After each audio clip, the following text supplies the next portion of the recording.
As the 2024 presidential election is heating up, both Joe Biden and Donald Trump set their sights on the state of Georgia.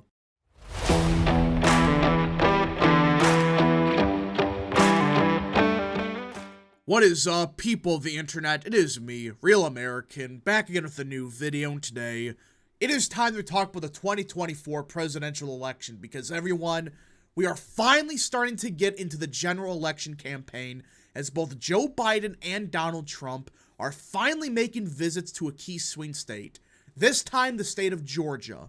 Now, before we continue with today's video, I hope you enjoy these type of videos. If you do, smash the like button down below, subscribe, share with your friends, hit that little bell, follow the social media accounts in the description down below, and of course, join the channel today.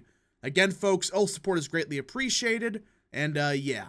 Now, let's get right into it because Georgia is one of those states that, for many years now, we have been saying that it's going to be the next Democratic state. It's going to be the Colorado of the South. That's what most of us thought.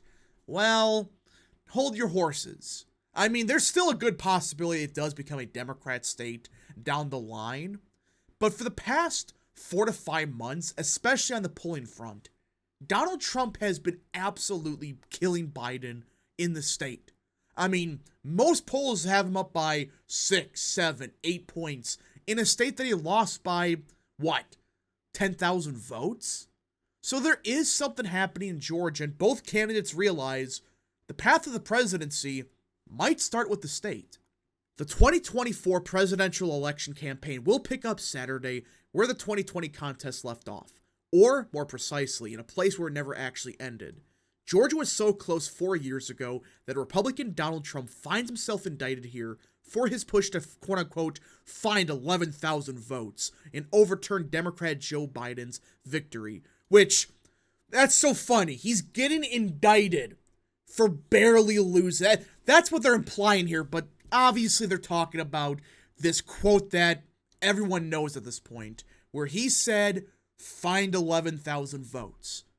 Listen, when you read the full context of that phone call, he wasn't talking about, oh, can you stuff 11,000 ballots in the ballot box, or, oh, throw out 12,000 Biden votes. That's not what he said. All he was saying is, look, all I need is 11,000 illegal votes. If you could find that, then I would be the winner. He wasn't saying throw them out. He was saying look for any illegal votes because, hey, it was so damn close that just 12,000 votes for Biden that shouldn't have counted would give Trump the state of Georgia. Now, you could say he should have worded it better or whatever, but this theory that he was telling Raffensperger to burn Biden votes or stuff the ballot box, no, that's not what he was saying. Now, fresh off their Super Tuesday domination to set up a near certain rematch, the two rivals will hold dueling events in the state that both parties see as pivotal to winning in November. We're a true battleground state now, said Congressman Nikema Williams, an Atlanta Democrat who doubles as state party chairwoman. Once a Republican stronghold, Georgia is now so competitive that neither party can agree on how to describe today's divide. A 52-48 state, said Republican Governor Brian Kemp, whose party controls state government. We're not blue, we're not red, Williams countered. And I agree with this, by the way. Listen, as of this moment, Republicans in the state of Georgia still control the state. They have both legislators, they have the Supreme Court, they have basically everything in the state of Georgia at a statewide level. Now, Republicans didn't win in 2020 at the presidential level. You could say that was because of turnout, whatever. But I do agree that Georgia is kind of Republican. It's, 52-48. I agree with Kemp on that statement that, hey, it's a leaning Republican state. Not necessarily, D plus 20 or Republican plus 20. More like, Republicans have a slight advantage in the state. There is agreement, at least, that Biden and Trump each have a path to victory and plenty of obstacles along the way. Biden's numbers are in the tank for a lot of good reasons, and we can certainly talk about that. And so it makes it where Trump absolutely can win. Kemp said it of recent form, sponsored by Punchbowl News. I also think he could lose the race. I think it's going to be a lot tougher than people realize. And again, I agree with what Kemp is saying. I mean, some of these people on Twitter, Trump is not going to win 500 electoral votes. That's not going to happen. At the same time, Biden ain't going to win by, Ronald Reagan numbers. He's not. Neither candidate's going to win in a landslide. That's just not going to happen. But I do agree with Kemp mostly that, hey, Biden's numbers are so bad that no matter what you think of Trump, he is in a good situation to win the state. Biden's margin was about 0.25 percentage point in 2020. Warnock won his 2022 Senate runoff by 3 points. Kemp was elected by 1.5 points in 2018, but expanded his 2022 re-election margin to 7.5 points. So yeah, it has been a very close state for the past 6 years. I mean, every single election, except the 2022 governorship, they have been very close. Down the wire, you have no clue who's going to win 100%. I mean, it has been a very close state for a while now.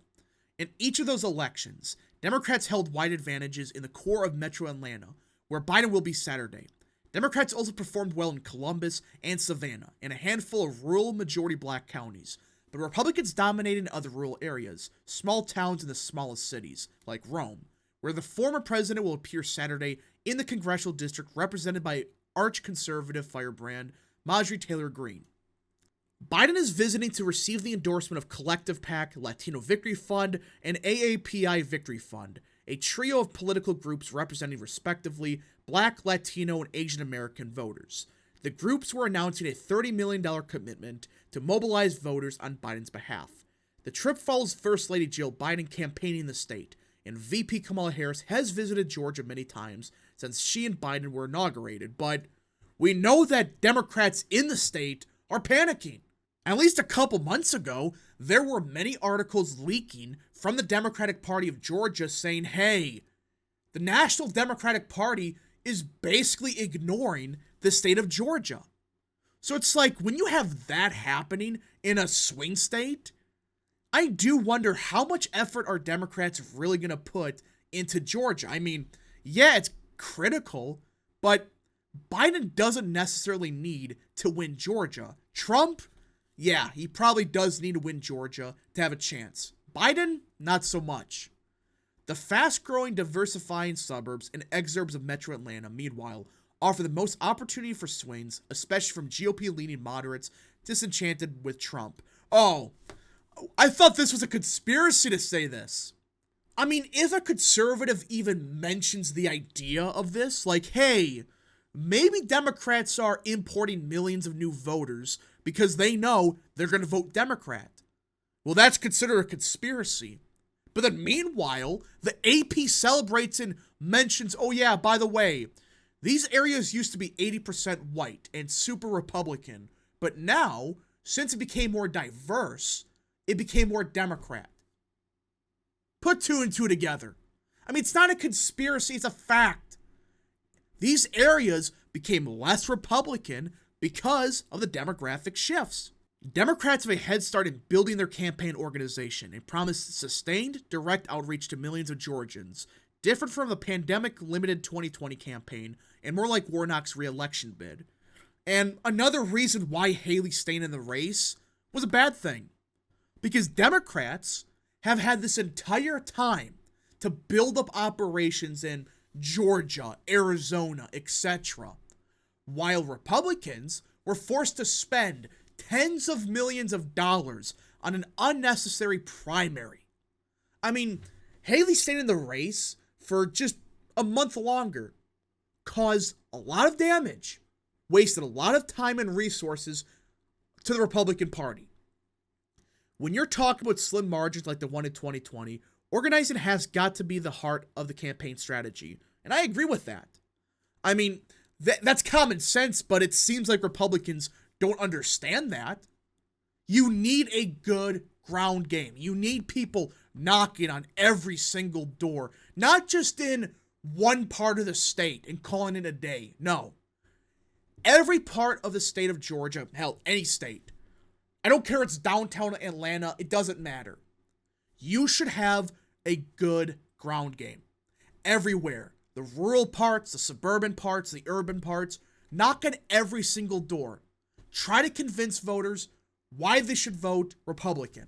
Not just, oh, let's target the most conservative part of Georgia and call it a day. That's all right, but what about the swing voters that would decide who actually wins? Still, Biden could see a slip in any part of his coalition for any number of reasons. Inflation, the Israel-Hamas war, worries over a spike in migrants crossing the U.S. border, and broad concerns about whether he's up to the job at 81 years old. There are local matters to boot. Biden cannot afford to lose younger Metro Atlanta voters energized by their opposition to a police training facility being built in Atlanta and backed by the city's Democratic leadership. And Republicans are intensifying their immigration attacks by highlighting the case of a Venezuelan migrant who entered the U.S. illegally and is accused of killing a Georgia college student, Laken Riley, last month. Accused. Really? They're going to say accused for this scumbag. But if this was a white guy that killed an illegal migrant, oh, the white nationalist has just killed an innocent illegal. I mean, it's unfreaking believable, but this is a big issue. People are furious about what happened here. And then Biden couldn't even say her name correctly. He said Lincoln Riley, you know, the USC head coach for football. He said Lincoln Riley and not Laken Riley. And now you have the mayor of Athens, which is the city this happened in, blaming everyone but himself and blaming racism and all that crap. Hell, this illegal immigrant should have been deported. Apparently he committed crimes before this even happened. So it's like, why wasn't this guy deported even before he committed a crime? This guy should have been deported a long time ago. And the Biden administration did nothing. Hell, they just laugh it off like, oh no, not going to talk about it. She had her whole life ahead of her. And she's dead. Because your open border policy, and frankly, the fact you don't give a shit about the average American, caused the death of an innocent. This is absurd. How no Democrats are talking about this. None. Biden screwed up her name, which should tell you everything. He doesn't care. And Democrats, they get mad at Biden for saying the word illegal immigrant. Are you freaking kidding me? But this whole situation, once again, just like the Israel-Hamas war, puts Biden in a lose-lose situation. Either he pisses off the nutjob progressives that think, oh, all people are legal. There's no illegals in the world. They're going to be pissed off at him for saying the word illegal migrant. Or he pisses off 90% of Americans that look at this case and realize this scumbag should have been deported. This is a big issue that I really think if Trump wins by quite a bit in Georgia, it's because of this. This is a bad situation that happened. And Democrats don't care. You know, I really think Republicans should make this the number one issue. Make this their rallying cry to every American. That an innocent college student had her life cut short because of Biden's policies. I mean, that's all you gotta say. Make this your main message.